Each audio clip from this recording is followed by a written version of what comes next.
Hey everybody, welcome back for your third session of Food Smarts Cooking. So we've talked a little bit about kitchen safety, we've talked about knife safety, we know how to read a recipe now. Today we're going to add to our cooking skills some different measuring tools that you may encounter in the kitchen. Some of these you'll be using in your class or at home in the recipes we're making. Some of these you might just encounter later in life once you start to spend more time in the kitchen. So we're going to spend some time in the kitchen today looking at that. And we're also going to talk more about the food options we have. So last week we talked about My Plate and the 5 food groups and how there's lots of options of foods within those food groups. And today we're going to break it down a little bit farther and talk about how foods get processed and how different levels of processing work differently in our body and give us different things. So we're going to talk about whole foods and minimally processed foods and highly processed foods and what they do for us and what they don't do for us. All right, so before we go and talk about our measuring skills and what tools we have, we're going to talk a little bit about how foods get processed. So we have our 5 food groups, and within each food group, there's lots of different options. And one way that we can choose healthy options for us or decide which options we want in our lives is to think about how processed they are. So we have kind of 3 different categories of foods. We have whole foods, we have minimally processed foods, and we have highly processed foods. Whole foods are the closest we can get to that food being exactly how it was, as it grew as a plant or an animal out in the world before it got to our kitchen. So if you look in your book on page 24, there's some examples. So let's just look at this orange category. So a whole food would be a whole orange, right? It looks exactly like an orange, like we plucked it from the tree. It doesn't have a lot of packaging. It isn't processed. It's just as it grew. It has lots of really good nutrients for us to make our bodies healthy. So it's really good for our immune system. Oranges have a lot of vitamin C. So that's just how it is in nature. That's a whole food. Now, if we think about a minimally processed food, these are things that still might look like they do when they're growing in nature. They don't have a lot of added ingredients. But they might be in a more convenient form. So they might be in something that's like a little closer to us eating or drinking it, and they still have a lot of their essential nutrients. So if we think about our orange category, where we've got a fruit, an orange was the whole food version, and minimally processed might be orange juice, because really all you've done is squeeze the orange, but it's processed a little bit. It's not exactly as it was when you plucked it from the tree. Still has a lot of those good nutrients for us. We just might end up using it a different way. So it's ready for us to drink already instead of us having to peel it, right? But it has a little more packaging. That's something that you can tell about minimally processed foods, a little more packaging. And then we have that third category of food, which is highly processed foods, right?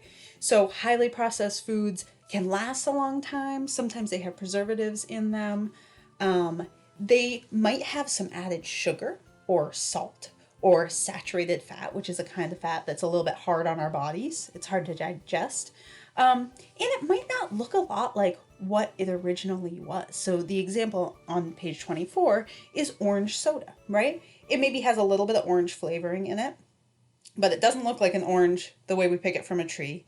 And when you look at it, it doesn't really look even like orange juice, like you can't see the flecks of pulp, right? So that's a highly processed form of orange flavor. And soda has a lot of added sugar, right? So there's how we can tell that it has some added stuff in it. So when we think about what foods we're choosing from each food group, the whole foods and the minimally processed foods give us a lot of those essential nutrients that we want. So we want to try to choose as many whole foods and minimally processed foods as we can. Now, I mentioned that whole foods can be just as they were when they were growing as a plant or animal, right?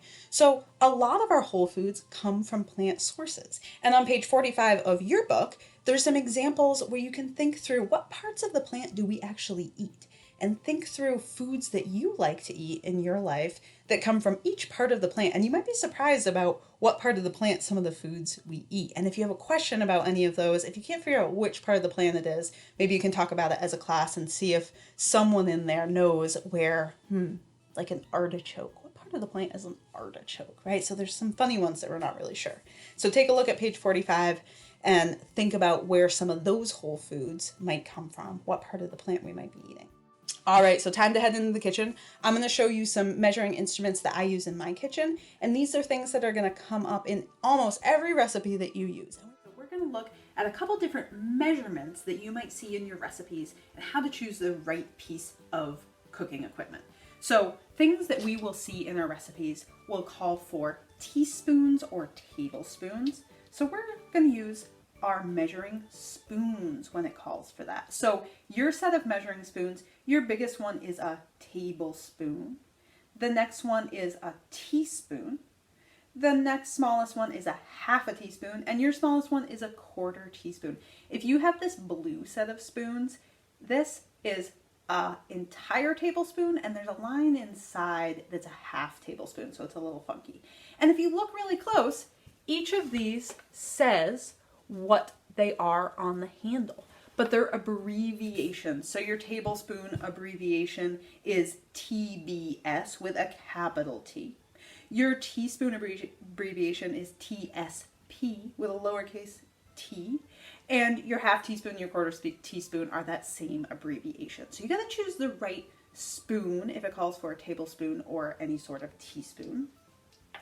If you're measuring dry ingredients and it calls for more than a tablespoon, it's going to be in your measuring cups. So your set of measuring cups comes with a quarter cup, and these say it on the handle as well. The next biggest one is a third of a cup.